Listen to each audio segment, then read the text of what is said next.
Hello and welcome back to my channel Inspire with Anushka. Guys, how are you? Hope you all are fine. Guys, today we are going to discuss about the pancreas. In the previous video we have discussed about digestive gland, and in that we have gone through the liver, the function of liver, what the different types of works that liver perform inside our digestive system, and that's why today we are going to start with a new and second largest gland of the body, that is the pancreas. So pancreas is said as the second largest gland of the body.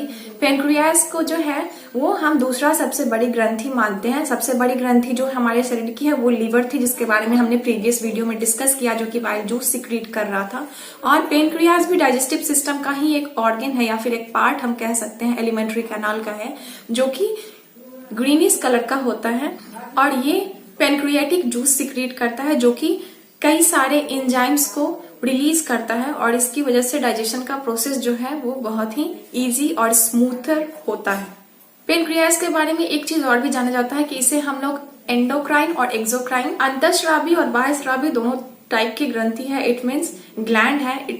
So I don't know कि आप endocrine और exocrine के बारे में कुछ जानते हैं या नहीं, बट मैं फिर भी एज अ बेसिक नॉलेज के लिए बता देती हूँ. एंडोक्राइन इट मीन्स जो नली के अंदर जो चीज का सिक्रेशन कर सकता है अगर कोई ऑर्गन, तो उसे हम एंडोक्राइन बोलते हैं. और एक्सोक्राइन इट मीन्स जो ओपन एरिया में, जिससे कोई कैपिलरीज नहीं चाहिए फ्लो करने के लिए, जिससे कोई इंपॉर्टेंट क्या कह सकती हूँ मैं, कोई कैनाल नहीं चाहिए या फिर कोई ऑर्गन नहीं चाहिए सिक्रीट करने के लिए, उसे हम एक्सोक्राइन ग्लैंड बोलते हैं. जैसे जो ये पिट्यूटरी ग्लैंड है, जो ये लीवर एड्रिनल ग्लैंड है, थायरॉक्सिन है, थायराइड ग्लैंड है, ये सभी अपना सिक्रेशन डायरेक्टली ब्लड में करते हैं, और ब्लड हमेशा कैपिलरीज में फ्लो करता है, इसलिए इसे हम एंडोक्राइन ग्लैंड कहते हैं या फिर डक्ट भी कहते हैं. और नेक्स्ट जो है वो एक्सोक्राइन ग्लैंड है. जैसे कि हमारा टीयर्स है, इट मीन्स जो टीयर निकलते हैं ये, या फिर लैक्टेशन जो मदर फीड कराती है अपने बच्चों को, तो ये सब जो है इनका सिक्रेशन जो है बिना किसी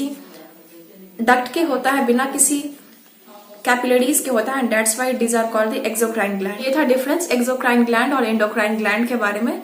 नेक्स्ट हम लोग देखते हैं पेनक्रियास का और क्या क्या इंपॉर्टेंस है हमारे डाइजेस्टिव सिस्टम में या फिर हमारे बॉडी में. पेनक्रियास जो है वो पेनक्रियाटिक जूस रिलीज करता है, जो कि जिसमें कि 9.5% वाटर होते हैं, और रेस्ट जो भी है वो एंजाइम होता है या फिर पेनक्रियाटिक सॉल्ट होते हैं, यानी कि उसमें नमक होता है, नमक की मात्रा होती है, पानी होती है और एंजाइम होता है. ये 3 डिफरेंट टाइप्स ऑफ जो चीजें हैं वो पेनक्रियाटिक जूस अपने साथ रिलीज करता है.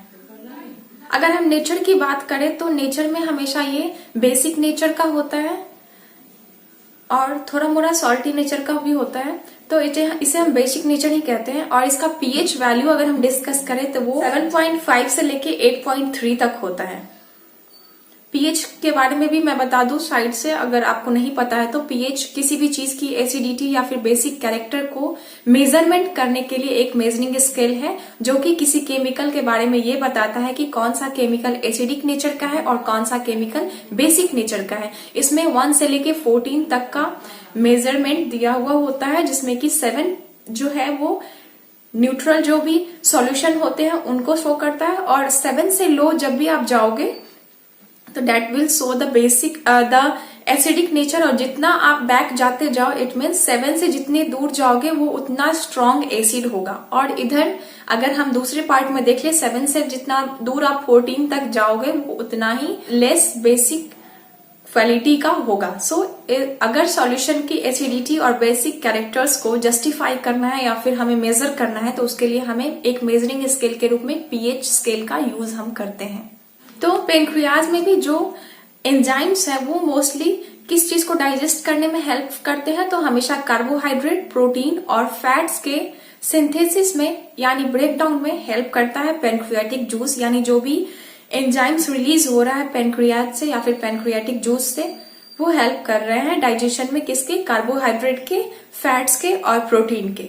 That's why pancreas is also called the final digestive gland, क्योंकि इस पेनक्रियाज से ही वो डाइजेस्टिव एंजाइम सिक्रीट हो रहा है, जिनका कि जो ब्रेकडाउन कभी भी नहीं हो पाते हैं, उनका पेनक्रियाटिक जूस के द्वारा जो एंजाइम सिक्रीट होता है उसके द्वारा ही उनका लास्ट डाइजेशन का जो प्रोसेस है वो कंप्लीट होता है. इसलिए पूर्ण पाचक रस भी बोलते हैं, यानी कंप्लीट डाइजेस्टिव लिक्विड और एंजाइम. पेनक्रियाज के बारे में एक मोस्ट इम्पॉर्टेंट टॉपिक है जो कि हम पढ़ेंगे मे बी आपको सर्कुलेटरी सिस्टम में या फिर कहीं और. Further we will discuss about the isolate of Langerhans और the beta cells of the pancreas that are responsible for secreting of insulin inside the human body. You all know about the insulin. If the level of sugar is increased inside our body, then this insulin has the capacity to check it and regulate it and send it to the liver. That's why the excess glucose can be converted into the glycogen and it can be kept in a reserved form, and whenever the body is needed, that reserved energy is again released in the body by the help of liver. But pancreas is that enzyme or that liquid insulin which check out that the sugar level of body are in either in the balanced form or it is in the increased form. So guys, about pancreas and you know about some more, then put it in the comment section. Definitely I will also go through it. And if you like this session, then please press the like button, share it with your friends and subscribe my channel. Thank you so much for watching me and being with me from the starting of the video. Thanks so much.